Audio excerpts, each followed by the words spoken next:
I've been thinking lately, why am I so into Xbox, especially the past year or two? Why is it that I'm actually interested to do content about Xbox, even if it's not about a specific game per se, but just stuff that they are doing? When I really like the games on PlayStation, I think they're freaking dope and earn the recognition that they deserve. And why not when I actually finally have a Nintendo console after so many years and love that system? Why is it that the Xbox brand is finally this brand in like the first time in my life I am just super duper into and really love talking about and do fanboy over, but the appropriate fanboy, not the kind of fanboy that disses the other side, that trash talks the other side like I have security issues or something, because I respect the hell out of what PlayStation and Nintendo do. But after thinking about this and this recent E3 show they had, I think the answer boils down to two things: story arc and being a character. All three of these brands have had their story that is still going on. PlayStation has had basically continuous success, except maybe the PlayStation 3 era, and they just swung back hard for the PlayStation 4 era. Nintendo had kind of a miss with the Wii U era, but before and after that, they were just flying. And Xbox has kind of had a bit more of a wavy path. I have a friend that's thinking about this idea of making a dub over the first Spider-Man movie, and instead of anybody being a dick in that film, make everybody nice. Have no conflict whatsoever. There's no problems. And would the film be as entertaining if it didn't have any problems? We tend to get really engaged with stories when we see our hero struggle, when we see them have a goal, when we want to see them succeed, and they don't just win all the time, but they win after some serious challenges. Oh, so you like them because they suck? No. What made me get interested in finding out more about this story that Xbox has to tell and is still telling is their inclusiveness and me being a character. Xbox as a brand has become something so inclusive that I just can't believe sometimes. I truly can't believe some of the moves that they are doing to promote accessibility, to let people play games however they want, wherever they want, making partnerships that people are like, how'd you pull that off? Going back to your old games, using old hardware on your new hardware. And of course, number one is freaking Game Pass, or as I'll call the Breakfast Club, where you pay for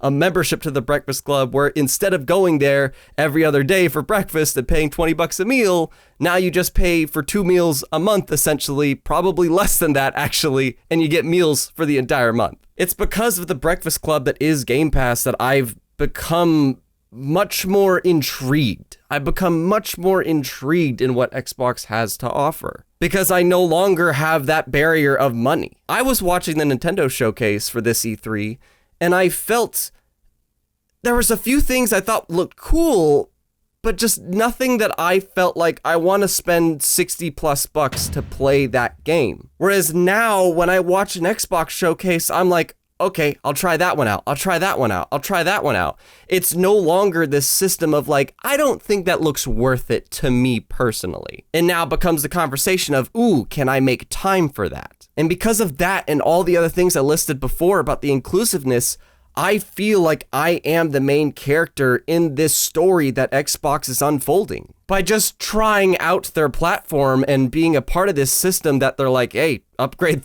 3 years of Xbox Live Gold for free. I don't know if that's still a thing, but that's how I did it. Because instead of looking at it from afar and seeing if they have some great AAA exclusive that I am happy to pay $70 for, I am now an investor. I am now investing in this platform that I want to see grow. And as long as I keep investing in it, I get to be a part of it. There isn't a gaming platform like that right now. Maybe what Amazon is doing, maybe what Google is doing, and that's really why Xbox said that they are competing more with the likes of Amazon, Netflix, and Google, because PlayStation and Nintendo just don't seem to be interested in doing a service like that. Yes, there is the Super Nintendo Online stuff. Yes, there is PlayStation Now, but to have a subscription that gives you day one launches from that first party developer showcase, it makes you interested to see who are they going to get next? What developer? Oh my gosh, Ninja Theory, they made freaking Hellblade. Wow, they got Double Fine? Like, Brutal Legend was awesome. Interesting, they're making a new studio with a lot of the people that worked on PlayStation games. Holy shit, they just bought Bethesda. So you're telling me I might be able to play like turn-based games? That'll probably work good on my phone, and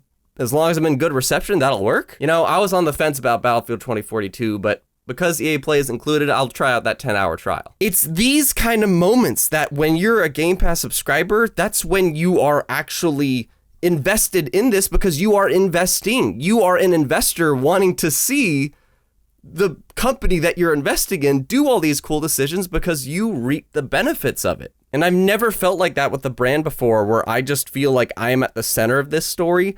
I get to reap the benefits of what this company that I, if as long as I invest in them, I get all these things. But at the same time, because I'm investing, it makes me feel like there's things at stake. It makes me feel like I want to see them succeed. And it makes me feel like the more they succeed, the more I succeed. And that approach is just such a different thing. And it makes me, yes, I love playing PlayStation games and I love Nintendo games, and I'm still going to, partake in those games, but I feel more like it's about that individual game. And that isn't as emotionally compelling to me than pitching into a brand, and when that brand succeeds, I succeed. And back to story arc, Xbox still has a lot to prove. They have to make some quality games. They have to have a lot of 8 to 10 out of 10 games. And now they have a crap ton of studios to hopefully accomplish that. And we're seeing all these domino effects that they've been doing start to roll out. And it's really exciting to finally see that as a person that's investing in this ecosystem. And I think that's why Xbox really wants people to try it. They have the whole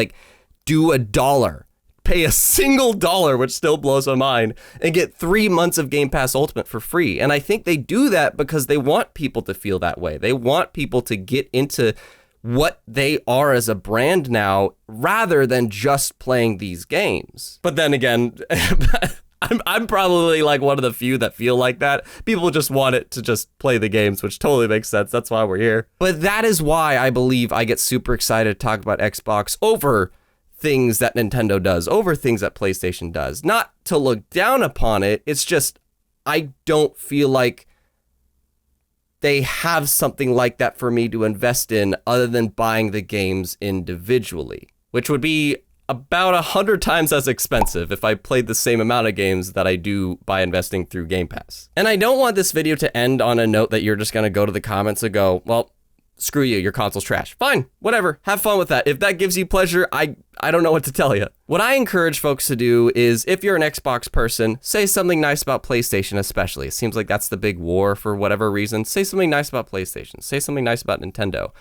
I'll start. I think Nintendo has the coolest damn portable platform there is. And PlayStation is still the freaking king of having story-driven action-adventure games that are first-party, at least. Those are two things I really love about those companies. So I want to see you try to do something like that in the comments. Or just leave whatever else thoughts you got, hopefully nice. And sincerely, thank you for taking a watch this video, because I don't imagine too many people will watch this. It's just something I felt like I wanted to get off my chest and explain.